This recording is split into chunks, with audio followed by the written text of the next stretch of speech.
I want to show you. I'm sorry to have to show you this. That if you're not looking to be depressed, I would turn away right now. Press the share button. But I'm going to show you. A father was on CNN this morning when it was still kind of blurry whether his son was alive or dead. So I'm going to show you that clip, and then I'm going to show you the after. Do you have Yeah. do you have one of the tracking apps on your phone to see where his phone is? I do, and it's there. It's at the club. It's not moving. It's not moving. That's the problem. So you can tell that his phone is at the club. His phone is at the club. Yes. Yeah. So that was this morning. Obviously watching that, as an audience, you kind of get a sick feeling that his son might be dead at that club. And then, unfortunately, we got that confirmation a little bit later. Here we go.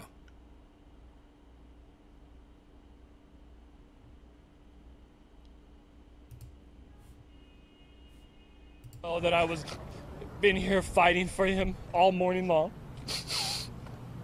And we did just get the news that he was one of the 11 that were hit and killed last night. His name was Cody Kaufman. My firstborn son.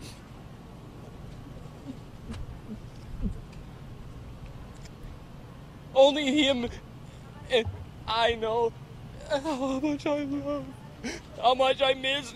Oh, God, this is so hard. Oh, son, I love you so much. Oh, Heavenly Father, just please be with him. Oh, Cody was the big brother that my kids need. I have a daughter coming on the 29th of this month that he was so excited to have his first sister, and not now she'll never. Oh, Cody, I love you, son. And I just want to thank everybody that let me get out this morning just to put his face on the news.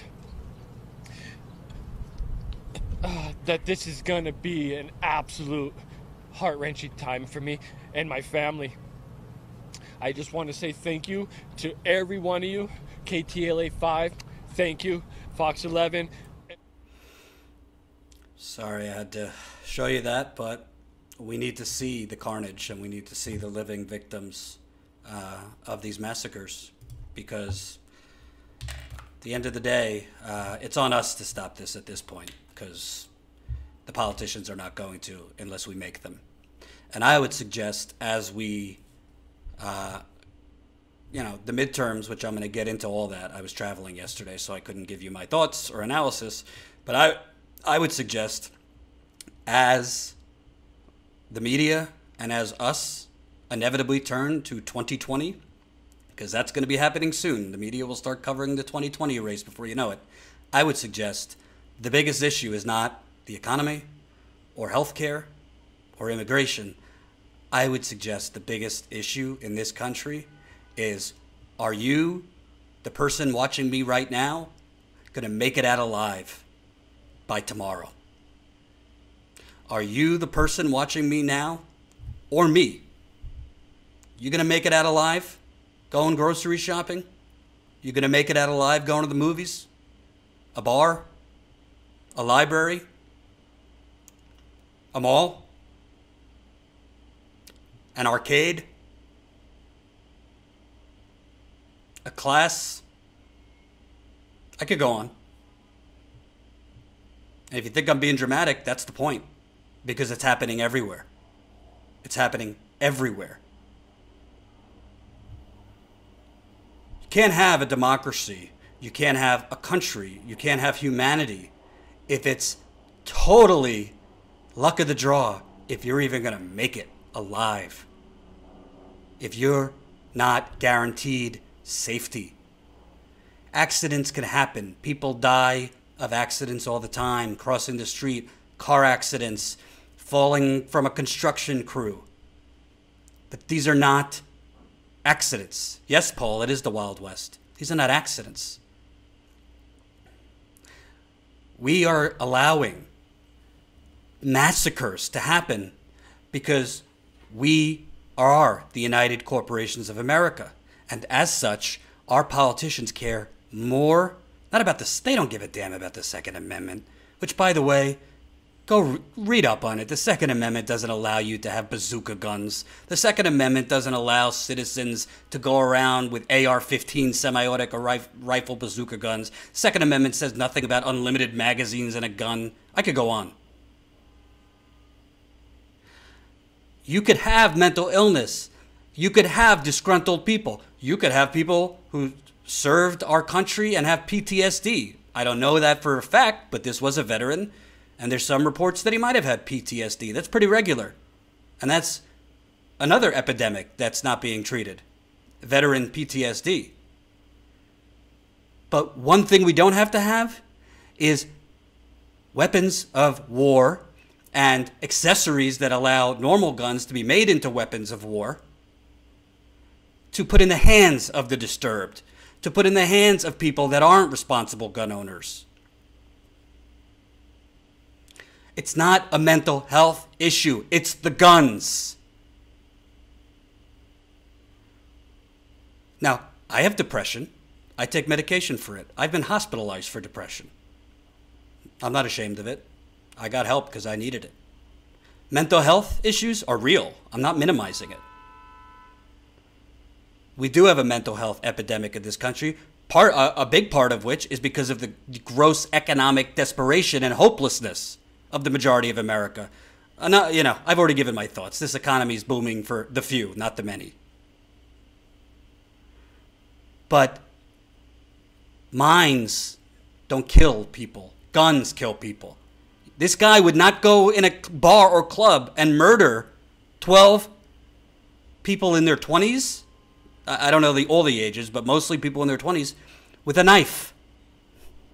It's not possible. And when the gun fanatics say that and cite to stabbing attacks, yeah, there were multiple people stabbing people. You don't go into a bar or anywhere and kill 12 people with a knife. You'd be attacked and knocked down before that happened. So, honestly, you saw the tweets and the promotions and the campaign slogans, vote like it's your life on the line.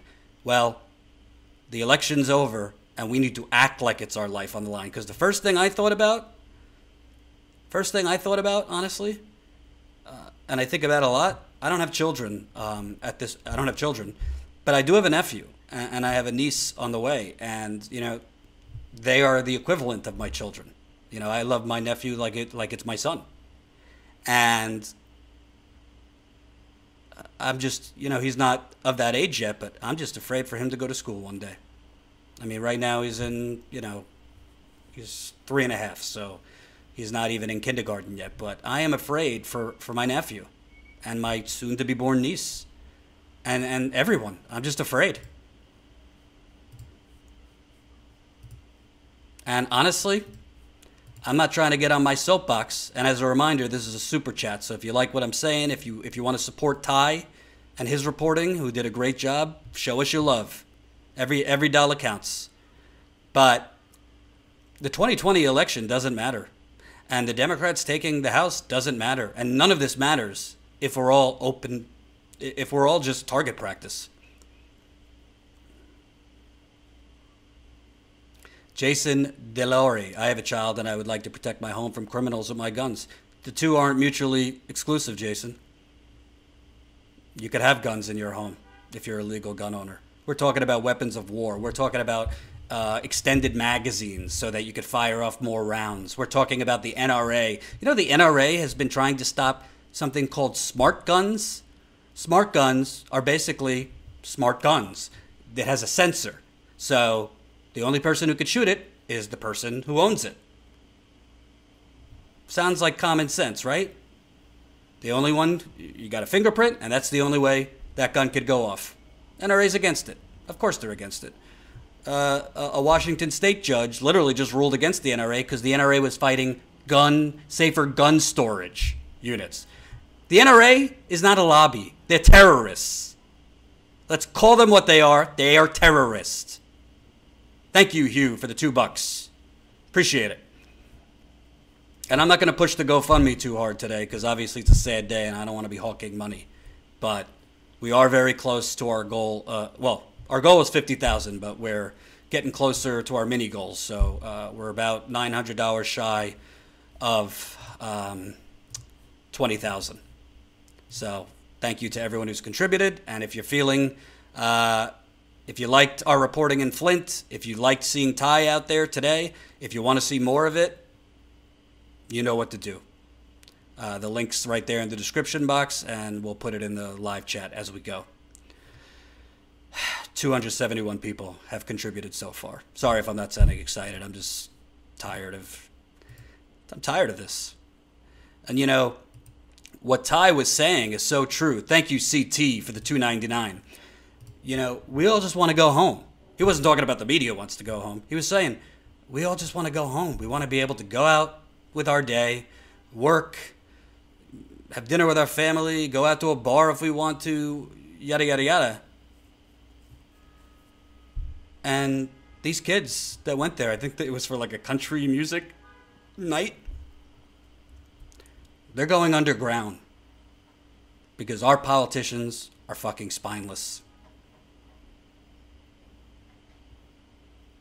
So we'll keep covering it. One of the things, honestly, going back to the GoFundMe, one of the things Ty and I wanted to do from the beginning was we wanted to do a Living Victims tour. We want to go to multiple states and cities that have had these mass shootings that essentially nobody even remembers half of these places. And we want to talk to the family members of people who have died. We want to talk to the students that might very well now be adults.